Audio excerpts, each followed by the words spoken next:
లాజ్వంతి తన కొత్త కోడలు శీతల్కి చాలా పెద్దవి మరియు మెరుస్తూ ఉన్న బంగారపు బుట్టల్ని కానుగ్గా ఇచ్చింది. అందరి దృష్టి ఆ బుట్టలపైనే ఉంది. లాజ్వంతి తోటికోడలు కళావతి, కోడలు రచన కన్ను కూడా ఆ బుట్టల మీదే పడింది. అత్తయ్య, మీరెప్పుడూ అలాంటి పెద్ద పెద్ద బుట్టలు నాకు కానుగ్గా ఇవ్వలేదు. పిన్నిని చూడు, ఎంత పెద్ద పెద్ద మంచి బుట్టలు బహుమతిగా ఇస్తుందో. నాకైతే మీరేదో పార్షాలిటీ చూపిస్తున్నారనిపిస్తుంది. ఉండు, నేను లాజవంతిని అడుగుతాను ఈ బుట్టలు ఎక్కడ కొందో. లాజవంతి, కొత్త కోడల గురించి పెద్ద పెద్ద బుట్టలు తీసుకొచ్చావు కదా, ఎక్కడ్నించి తీసుకొచ్చావో అసలు ముందెప్పుడు చూడనేలేదు. అక్క, మీరు మర్చిపోయారనుకుంటా. ముఖేష్ వాళ్ళ నానమ్మ ఈ పెద్ద పెద్ద బుట్టలు నాకు బహుమతిగా ఇచ్చింది. మీరు కూడా చెప్పారు కదా, మీరు ఇంటికి వచ్చినప్పుడు ఆ నవరత్నాల గొలుసు మీకొచ్చిందని. ఇవి ఆ బుట్టలే. ఈరోజు అనుకున్నాను ముఖేష్ భార్యకి ఇది బహుమతిగా ఇద్దామని. చూడు, బాగుంది కదా. శీతల్ కోడలా, ఈ బుట్టల్లో అమ్మమ్మగారి ఆశీర్వాదం ఉంది. ఈ బుట్టల్ని జాగ్రత్తగా పెట్టుకో, సరేనా తల్లి? అలాగే అత్తయ్య, థ్యాంక్యూ సో మచ్. ఈ బుట్టలు నాకు చాలా నచ్చాయి. వీటిని నేను భద్రంగా ఉంచుకుంటాను. ఆ రోజు నుంచి శీతల్ ఎక్కడికి వెళ్ళినా సరే శీతల్ వాళ్ళ అత్తగారు అవే బుట్టలు పెట్టుకోమని చెప్పేవారు. ఒకరోజు శీతల్ మరియు లాజవంతి పక్కింట్లో పూజకు వెళ్లాల్సి వచ్చింది. అమ్మా శీతల్, ఈరోజు పూజలో ఆ పెద్ద పెద్ద బుట్టలు పెట్టుకోవడం మర్చిపోకు. ఈరోజు చాలా ముఖ్యమైన వాళ్ళు అక్కడికి వస్తున్నారు. ఈ పెద్ద బుట్టలు పెట్టుకుని వెళ్తే వాళ్ళందరికీ కూడా చాలా నచ్చుతాయి. నేనందరికీ చెప్తాను ఈ బుట్టలు మీ అత్తగారికి అత్తగారివి అని. సరే అత్తయ్య, నేను పెట్టుకుంటాను. మీరింత ప్రేమగా ఇచ్చారు కదా, అయినా ఇది పెట్టుకోవడం నేనెలా మర్చిపోతాను? లాజవంతి వెళ్ళిన తర్వాత శీతల్ రెడీ అవడం మొదలుపెడుతుంది. కాని శీతల్కి ఆ బుట్టలు పెట్టిన దగ్గరైతే దొరకలేదు. అరే, ఆ బుట్టలో నేను ఈ బాక్స్లోనే కదా పెట్టాను. ఈ బాక్స్లో లేవేంటిప్పుడు? ఏమైంది శీతల్? అమ్మ పిలుస్తున్నారు, నువ్వింకా తయారవలేదా? నా పెద్ద బుట్టలు దొరకట్లేదు. అవే పెళ్లిలో అత్తయ్య నాకు గిఫ్ట్ కింద ఇచ్చారు కదా, అవే. నేను ఈ బాక్స్లోనే పెట్టాను. అవునా? ఉండు, అయితే నేను కూడా వెతుకుతాను. శీతల్ మరియు ముఖేష్ ఇల్లంతా వెతుకుతారు కాని ఆ పెద్ద బుట్టలు ఎక్కడో దొరకలేదు. కాని ఆ బుట్టలు ఎలా మాయమైతే? ఓ పని చేయి, నువ్వు చిన్న బుట్టలున్నాయి కదా, అవి పెట్టుకో. అవి ఆ తర్వాత వెతుక్కో. నేను నీకు చెప్పాను కదా ఆ బుట్టల్ని జాగ్రత్తగా ఒక దగ్గర పెట్టుకోమని. నువ్వే జాగ్రత్తగా పెట్టే విషయంలో ఏదో చేసుంటావు. ఇన్ని సంవత్సరాల నుంచి నేను ఈ బుట్టలను కాపాడుకునొచ్చాను. ముఖేష్ వల్ల నానమ్మదది. శీతల్తో పాటు ఆ ఇంట్లో ఉన్న అందరి మూడు కూడా పాడైపోతుంది. అసలు ఎవరు తీశారో తెలియకుండా శీతల్ చాలా బాధపడుతోంది. ఆమె రూంలోకి ఎవరూ రాలేదు. అప్పుడే శీతల్ పనిమనిషి నీనా అక్కడికి వస్తుంది. ఆమె రచన ఇంట్లో కూడా పనిచేస్తుండేది. ఆవిడ ఆ అత్తాకోళ్ల మాటలు వింటుంది. కోళ్ల, నీకు నిజంగా గుర్తుందా ఆ బుట్టలు ఈ బాక్సులోనే పెట్టావని? లేక వేరే ఏదైనా డబ్బాలో పెట్టానా? లేదత్తయ్య, నాకు బాగా గుర్తు. ఆ రింగులు ఆ బాక్సులోనే పెట్టాను. అమ్మా, మీరే బుట్టల గురించి మాట్లాడుతున్నారు? అదే మీ పెళ్లిలో పెట్టుకున్నారు కదా, ఆ బుట్టలేనా? హా, అవే. చూశానమ్మా. ఆ బుట్టలు ఆ ఇంట్లో పైనున్న అల్మారీలో ఉన్నాయి. ఆ రోజు రచన అమ్మ పైన అల్మారీలో పెట్టారు. నేనామెను అడిగానమ్మా, అయితే చెప్పారు మీరే ఆమెకిచ్చారని, జాగ్రత్తగా పెట్టమని ఇచ్చారంట కదా. నేనలా అనలేదే. మరి రచన అక్క ఎందుకిలా చేసింది? నాకు అర్థమైంది రచన అసలు ఇలా ఎందుకు చేసిందో. పద, ఇప్పుడే వాళ్ళింటికి వెళ్దాం. లాజవంతి మరియు శీతల్ కళావతి ఇంటికి వెళ్ళి జరిగిందంతా చెప్తారు. ఇది నేనేం వింటున్నాను రచనా కోళ్ళ? నువ్వసలా ఇలా ఎందుకు చేశావు? తను చేసిన తప్పుకి దొరికిపోయిందని రచనకి అర్థమైపోయింది. అందుకే తన మాట మార్చేసింది. అరే శీతల్, నా ప్లాన్ మొత్తం చెడిపోయిందే. నేననుకున్న ఈ ఆటని కొంతకాలం ముందుకు తీసుకెళ్లాలని. అసలే నువ్వు కొత్తగా వచ్చావు. నేను నీ తోటికోళ్ళని కాబట్టి కొంచెం అప్పుడప్పుడు జోక్ కూడా చేయాలి. నిన్ను కొంతకాలం ఏడిపిద్దామని నేనే ఆ బుట్టల్ని తీసుకొచ్చి నా కబోర్డ్లో పెట్టాను. కానీ మీరా నా ప్లాన్ అంతా పాడు చేసింది. అక్క, ఇలాంటి జోక్స్ బావుంటాయా? నువ్వే ఆలోచించు. శీతల్ ఇంటికి కొత్తగా వచ్చింది. 2 రోజుల నుంచి పాపం అలా వెతుకుతూనే ఉంది. తనకు బాధ్యత లేదని నేను కూడా ఎంత తిట్టానో తెలుసా? నాకు నిజంగా చాలా బాధనిపిస్తుంది. రచన ఇలాంటి జోకులు చేస్తుందని నేను నమ్మలేకపోతున్నాను. రచన, ఈ రోజు నుండి నువ్వు అలాంటి జోకులేవీ వెయ్యవు. శీతల్ నీ తోటికోడలు, తనతో సరిగ్గా ఉండు. నేను కూడా కళావతి అక్కతో చాలా బావుంటున్నాను. కళావతి అక్క, దీనికన్నా నేనింకేవీ చెప్పనవసరం లేదేమో. మనిద్దరం ఒకరితో ఒకరం ఎంత బావుంటామో.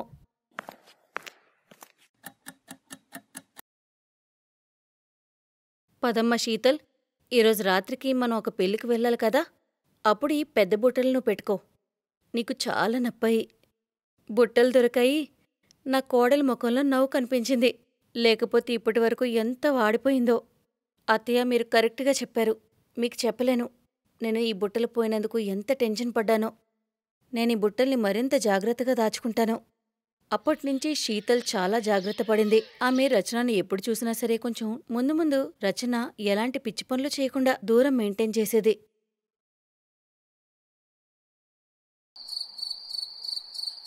ఓ గాడ్, ఈరోజు రాత్రి ఎలా గడుస్తుందో ఏంటో. రేపు నా లైఫ్లో చాలా ఇంపార్టెంట్ రోజు. ఒకవేళ ఆదిత్య సార్ ఆయన ఫిల్మ్కి నన్ను సెలెక్ట్ చేస్తే అంతే, నా లైఫ్ సెటిల్డ్. ఈమె రమ్య. రమ్య ఒక మోడల్. చూడ్డానికి చాలా అందంగా ఉంటుంది. రమ్య ఇప్పటి వరకు చాలా మోడలింగ్ ప్రాజెక్ట్స్ చేసినా ఒక హీరోయిన్ అవ్వాలని తన కోరిక. ఇప్పుడు ఇంకా ఆ కోరిక నెరవేరే సమయం వచ్చింది. మరుసటి రోజు రమ్య చాలా అందంగా రెడీ అయ్యి మంచి డ్రెస్ వేసుకుంటుంది. అది ఒక పెద్ద షోరూంలో చాలా ఖర్చు పెట్టి కొంటుంది. ఆ డ్రెస్ వేసుకుని రమ్య ఇంకా అందంగా కనపడుతుంది. రమ్య దగ్గర ఎక్కువ డబ్బులేమీ లేవు. ఎందుకంటే తనకి మోడలింగ్లో 1-2 ప్రాజెక్ట్సే వచ్చేవి. అందువల్ల తనకి రోజు గడవడం కూడా చాలా కష్టంగా ఉండేది. కానీ తను వెళ్లే చోటికి మాత్రం తను ఎటువంటి పిసినార్తనం చూపించలేదు. తను ఒక ఆటో బుక్ చేసుకుంటుంది. ఆ ఆటోలో కూర్చొని తను అలా వెళ్తూ ఉంటుంది. ఎక్కడికి వెళ్ళాలి మేడం? అన్నా, గ్రాసియా హోటల్కి వెళ్ళనివ్వండి. అలాగే మేడం, అర్ధగంటలో తీసుకెళ్తా. సరే అన్నా. కేశవ్ ఆటో నడిపే డ్రైవర్. తను చాలా ముసలివాడు. తను సైలెంట్గా ఆటో నడుపుతూ ఉంటాడు. రమ్య వెనకాల కూర్చుని తన జీవితం గురించి కలలు కంటూ ఉంటుంది. సిటీలో ఉన్న పెద్ద హోటల్లో ధనవంతులతో జరగబోయే పార్టీకి వెళ్తూ ఉంటుంది. అక్కడ తను పేరు ప్రఖ్యాతలున్న ఫిల్మ్ డైరెక్టర్ ఆదిత్యాని కలుసుకోబోతుంది. ఆదిత్య తన నెక్స్ట్ ఫిల్మ్లో ఒక మోడల్ని హీరోయిన్గా పరిచయం చేయాలనుకుంటాడు. రమ్యకి ఆ రోల్ చాలా నమ్మకంగా అనిపిస్తుంది. తను ఆ రోల్కి సెలెక్ట్ చేస్తాడని. అన్నా, ఇక్కడే ఆపేసేయండి. లోపల వరకు దింపుతాను మేడం. పర్లేదన్నా, నేను ఆటోలో లోపలికి వెళ్ళలేను. ఓ అవునా, అలా అయితే సరేనమ్మా. రమ్య ఆటోలోంచి దిగి కేశవ్కి డబ్బులిచ్చి ముందుకు వెళ్ళగానే తన డ్రెస్ బ్లౌజ్ ఆటో మేకుకి ఇరుక్కుపోతుంది. ఆటో దిగగానే చిరిగిపోతుంది. Oh no, shit shit shit. ఇప్పుడే అవ్వాలా ఇలా? అది కూడా ఈ డ్రెస్కే. ఓ గాడ్, ఏం చేయాలి ఇప్పుడు? పార్టీకి ఎలా వెళ్ళగలను? అయ్యో, ఇదేంటమ్మా? అయ్యయ్యో, క్షమించండి. లేదన్నా, ఇందులో మీ తప్పేం లేదు. నేనే చూసుకోలేదు. కానీ నేనేం చేయాలి ఇప్పుడు? ఓ పని చేయండి, నన్ను తిరిగి అక్కడే వదిలేసేయండి. ఇలా చిరిగిన డ్రెస్తో పార్టీకి వెళ్ళలేను కదా. అమ్మా, మీరు తప్పుగా అనుకోనంటే నా దగ్గర ఒక ఐడియా ఉంది. ఏంటన్నా అది? చెప్పండి, పర్వాలేదు. మేడం, ఇక్కడ నుండి 5 కిలోమీటర్ల దూరంలో మా ఇల్లుంది. నా కూతురు దీక్షకి మేకప్, మెహందీ పెట్టడం, కుట్టడం, ఇలా అమ్మాయిలకి సంబంధించిన పనులన్నీ చాలా ఇష్టంగా చేస్తుందమ్మా. తన చేతిలో చాలా విద్య ఉంది. మీరు రండి మేడం నాతో. మీ డ్రెస్ ఖచ్చితంగా సరిచేస్తుంది. కానీ అన్నా, అయినా సరే ఈ డ్రెస్ వేసుకోలేను. అందులో ఇంత పెద్ద పార్టీలో. ఏం పర్లేదు మేడం, దీక్ష ఏదో ఒక ఐడియా చేసి సరిచేస్తుంది. రండి. ఒకవేళ మీకు తన పని నచ్చకపోతే ఎలాగా మీరు తిరిగి వెళ్ళిపోదాం అంటున్నారుగా. పార్టీ మొదలవడానికి ఇంకా 1 గంట ఉంది. రమ్య దగ్గర కొత్త డ్రెస్ కొనడానికి కూడా డబ్బులు లేవు. ఇక ఏం చేసేది లేక రమ్య కేశవ్ మాట వినక తప్పలేదు. కేశవ్ తన చిన్న ఇంటికి రమ్యని తీసుకెళ్తాడు. తన కూతురు దీక్షకి జరిగిందంతా చెప్పి బయటికి వెళ్ళిపోతాడు. చూడు, ఈ డ్రెస్ని ఏమైనా చెయ్యొచ్చా? అండ్ నాకు ఈ డ్రెస్ కొంచెం కూడా చిరిగినట్టు ఉండకూడదు, ఎందుకంటే అక్కడ అందరూ ఉంటారుగా. మీరేం కంగారు పడకండి అక్క. ఇదిగోండి, అంతవరకు నా డ్రెస్ వేసుకోండి. మీ డ్రెస్ ఇటు ఇవ్వండి. ఈలోపు నేను చూస్తాను ఏం చేయగలను. దీక్ష రమ్య డ్రెస్ తీసుకుని చిరిగిన ముక్కని పూర్తిగా కట్ చేసేసి అక్కడికి కుట్టేసి ఆ డ్రెస్ మళ్ళీ రమ్యని వేసుకోమంటుంది. అయ్యో, ఇలా ఎలా వేసుకోను? పైగా నువ్విదేంటి ఇలా కట్ చేసేసావు? నువ్వు మొత్తం కట్ చేసి పడేశావు. నేను మోడర్న్గా ఉంటాను, కానీ మరీ ఇంతలా కాదు. అయ్యో అక్క, మీరెందుకు అంత టెన్షన్ పడుతున్నారు? ముందు ఇది వేసుకుని రండి, తర్వాత ఏం చేయాలో నేను చెప్తాను. నన్ను నమ్మండక్క, మిమ్మల్ని ఇలా సగం సగం బట్టల్లో పంపన్లేండి. రమ్య దగ్గర దీక్ష మాట వినడం తప్ప వేరే చాయిసే లేదు. తను అదే డ్రెస్ వేసుకుంటుంది. దానికి పూర్తిగా బ్యాక్లెస్ ఉంటుంది. పైగా ఫ్రంట్ సైడ్ కూడా బాగా డీప్గా ఉంటుంది. అక్క, మీరిక్కడికొచ్చి కూర్చోండి. నాకు ఒక్క 10 నిమిషాలు టైం ఇవ్వండి చాలు అని చెప్పి దీక్ష మెహందీ కోన్ ఒకటి తీసుకుంటుంది. దాన్ని చూసి రమ్యకి ఏమీ అర్థం కాలేదు. అయినా కూడా రమ్య దీక్ష మాట విని అలానే కూర్చుంటుంది. ఆ తర్వాత దీక్ష తన క్రియేటివిటీని చూపించడం స్టార్ట్ చేస్తుంది. కొద్ది నిమిషాల్లోనే రమ్య బ్యాక్ మరియు ఫ్రంట్ సైడ్లో కూడా మెహందీతో అందమైన డిజైన్ వేస్తుంది. అది చూడటానికి చాలా అందంగా కనపడింది. పైగా రమ్య కూడా చాలా కంఫర్టబుల్గా ఫీల్ అవుతుంది. దీక్ష, చాలా బాగుంది, చాలా బాగా వేశావు. నీ చేతిలో ఏదో మ్యాజిక్ ఉంది. సో చెప్పు, ఈ పనికి ఎంత డబ్బులు ఇవ్వమంటావు? ఏం పర్లేదు. అయ్యయ్యో వద్దక్క, నాకు డబ్బులేమీ వద్దు. నేను మీకు హెల్ప్ చేయగలిగాను, అంతే చాలు. ఏం పర్లేదక్క, మీరిప్పుడు త్వరగా రెడీ అవ్వండి. నాన్నని పిలుస్తాను. మీరు కరెక్ట్ టైంకి పార్టీకి చేరుకోవాలి కదా. అలా అని దీక్ష కేశవ్ని పిలవడానికి బయటికి వెళ్తుంది. అప్పుడే రమ్య చూస్తుంది దీక్ష తను తినడం మధ్యలోనే ఆపి తనకి హెల్ప్ చేసిందని. ఎందుకంటే తన కంచం అక్కడే ఒక టేబుల్ మీద ఉంటుంది. అందులో ఒక చల్లారిపోయిన రొట్టె ముక్క ఉంటుంది. కాసేపటి తర్వాత కేశవ్ రమ్యని ఆటోలో కూర్చోబెట్టుకుని హోటల్కి తీసుకెళ్తాడు.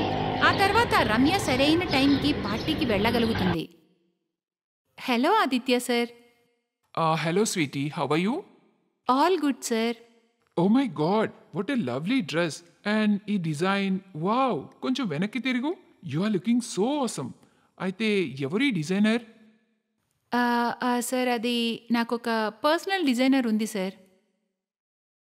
ఆ తర్వాత రమ్య ఆదిత్యాల మధ్య చాలాసేపు మాటలు జరిగాయి. ఆదిత్య రమ్యకి ఉన్న డ్రెస్సింగ్ సెన్స్ని చూసి చాలా ఇంప్రెస్ అవుతాడు. ఆఖరికి రమ్యని ఆ ప్రాజెక్ట్కి సెలెక్ట్ చేస్తాడు. దీక్ష, ఎక్కడున్నావు? త్వరగా ఇక్కడికి రా. అరే త్వరగా రా. ఓ అక్క, మీరా? ఎలా అయింది మీ పార్టీ? చాలా బాగైంది. అక్కడ ప్రతి ఒక్కరూ నన్నే చూస్తున్నారు. పైగా నీకు తెలుసా, ఆ మూవీ కూడా నాకు వచ్చింది. సూపర్ అక్క, కంగ్రాచులేషన్స్.